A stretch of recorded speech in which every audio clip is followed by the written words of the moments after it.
Let's take a closer look at Shavkat Rakhmonov's career and see why everybody's scared to fight him. Shavkat Rakhmonov still undefeated.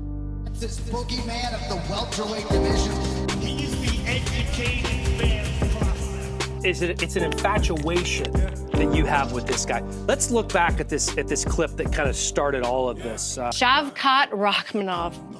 That man gives me chills.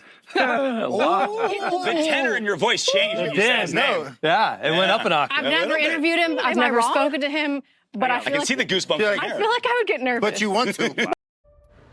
With Khamzat moving up to the middleweight division, I see him matching up with all of the top 5 pretty well, and quite honestly, beating all of them.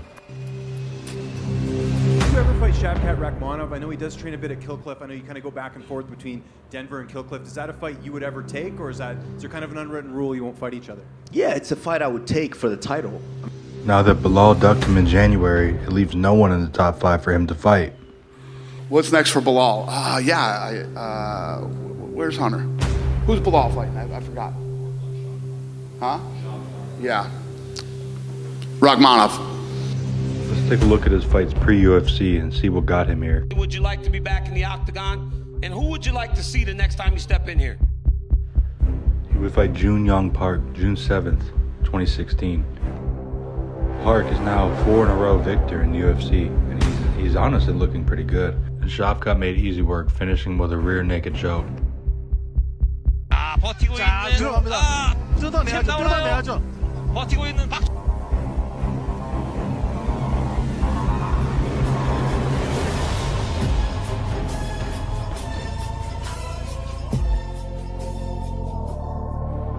A few years later, he would fight for the vacant M1 welterweight title.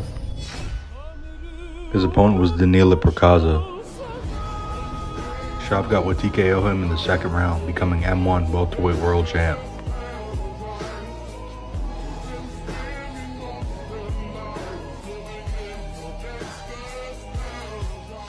He would diligently defend his belt a few months later against the Brazilian Thiago Verjao.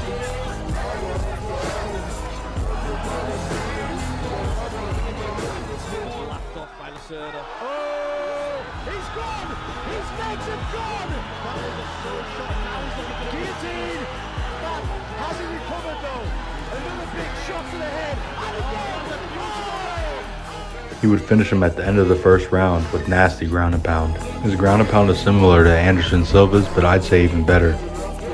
At this time, M1 Championship had a deal with UFC. Defend your title and you get an automatic contract to the big leagues. Finally gaining momentum, he made his debut, UFC 254, Khabib versus Gaethje. This holds significance because Khabib and Shavkat are friends. Khabib's father, Abdulmanap Nurmagemedov, cornered Shavkat in his professional debut. He is 32. Shavkat Rakhmonov turned 26 yesterday. Happy birthday to him. He made easy work of Alex Cowboy Oliveira. With his heavy knees up the middle and piston-like jabs, he wore Oliveira down and got him with the guillotine at the end of the first round. I need to just go and start to rehydrate. Oh, guillotine! Rakhmonov, he's got a great guillotine.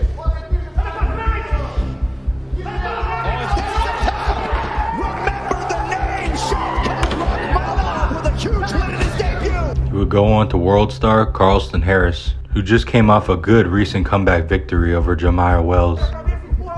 Oh! Look at that!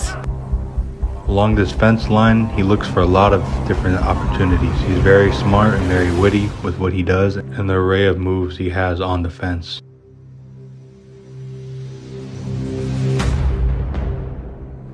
After dismantling Harris in the first round, who looks promising himself, he went on to crush Magny at the end of the second round, cinching up a calculated guillotine. He would go on and secure his 16th victory with his 16th finish. Looking like the guy no one wants to fight. He then would go on to secure his biggest, but not easiest victory yet.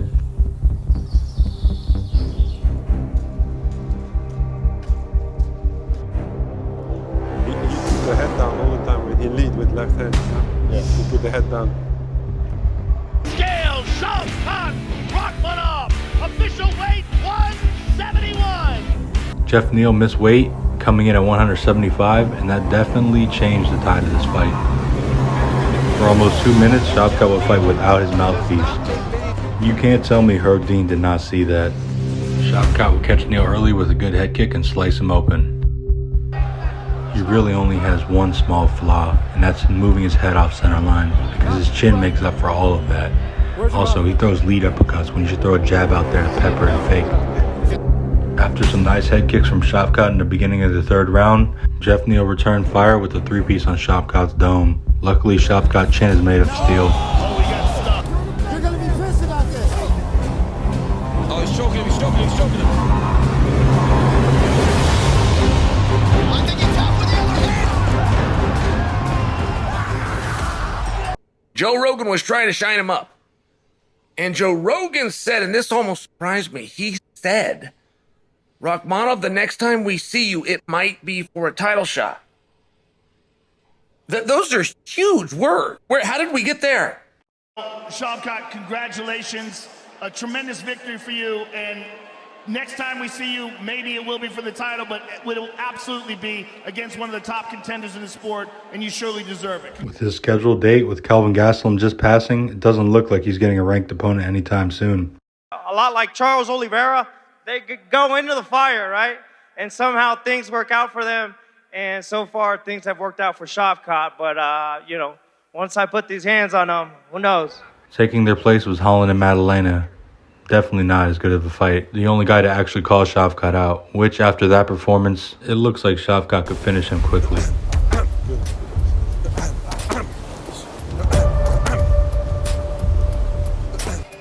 From Kazakhstan all the way to South Florida, USA. Will Nomad become champ in 2024? Let me know in the comments down below if you think he dominates the upcoming years. Thanks for watching if you made it this far, and if you enjoyed the video, don't forget to show your support, and as always, till next time.